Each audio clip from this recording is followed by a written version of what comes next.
सर्व मान्यवरांना विनंती आहे, आपण सर्वप्रथम नमो वयं वैष्णवनाय कुर्महे सार्वभौमं सार्वभौमं या ठिकाणी त्यांना भेट देतोय। या कार्यक्रमाच्या निमित्तानं मंचावरती विराजमान असलेले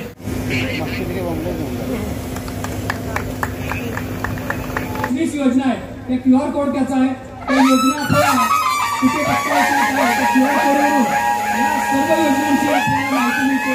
अशा सर्व योजनांचं 25 योजनांचं हे QR कोडचं या ठिकाणी प्रकाशन होत आहे।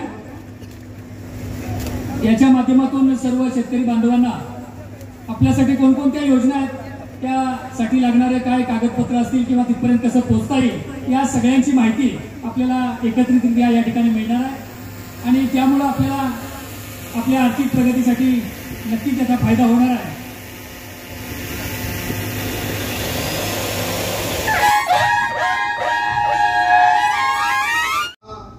पाटण तालुका डोंगरी आहे, पण कला गुणांनी संपन्न आहे। आपण आता मुनावळ्याचा सारखा बोटिंग क्लब हेळवाकला मंजूर केलाय, त्याचं टेंडर फायनल झाले। पापरड्याला मंजूर केलाय, त्याचं टेंडर फायनल झाले। आता एक 15 दिवसापूर्वी एक मध्यंतरीचा धक्का बोटिंग स्पॉट आपण येडोबा येराडला या ठिकाणी आमच्या पर्यटन विभागाकडून मंजूर केलाय, त्याचंही डिझाईन फायनल झाले की त्याचंही टेंडर लवकरच निघेल। म्हणजे या कोयना नदी जी कलेक्टर साहेब म्हटले तशी 12माही वाहणारी नदी आहे, याच्या जलपर्यटनाला वाव मिळावी आणि जलपर्यटनाबरोबर स्थानिक रोजगारांना, स्थानिक महिलांना, स्थानिक तरुणांना त्याच्यामध्ये काही ना काहीतरी उदरनिर्वाहाचं साधन प्राप्त व्हावं, हा आपला या सगळ्या डोंगरी महोत्सवाच्या पाठीमागचा या ठिकाणी उद्देश आहे। आता मला सीओ मॅडम सांगत होत्या की या प्रदर्शनामध्ये सहभागी झालेल्या 23 बचत गटांनी आणि त्यांच्याकडे उपलब्ध असलेल्या पदार्थांची जी विक्री झालेली आहे, त्या वस्तूंची विक्री झालेली आहे। जवळपास 25 लाखापेक्षा जास्त किमतीची विक्री याच्यामधून झालेली आहे।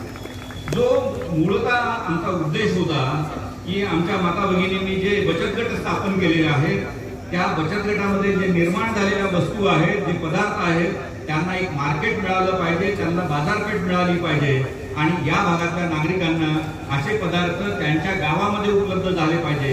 या विक्रीच्या रकमेमधून हे स्पष्ट होतं की हे दोन्ही उद्देश निश्चितपणे सफल झालेले आहेत।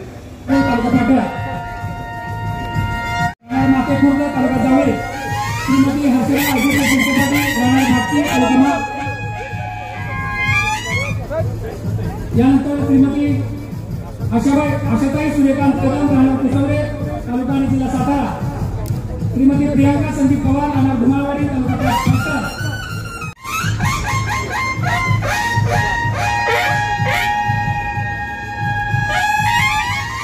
याच्यानंतर महिला शेतकऱ्यांचा सुद्धा या ठिकाणी सन्मान होतोय, त्यांना या ठिकाणी आयोजकांना विनंती केल्यानंतर त्यांनीही हा विचार केला की आपण या नागरिकांना याची ओळख करून देण्यासाठी फक्त 10% किमतीमध्ये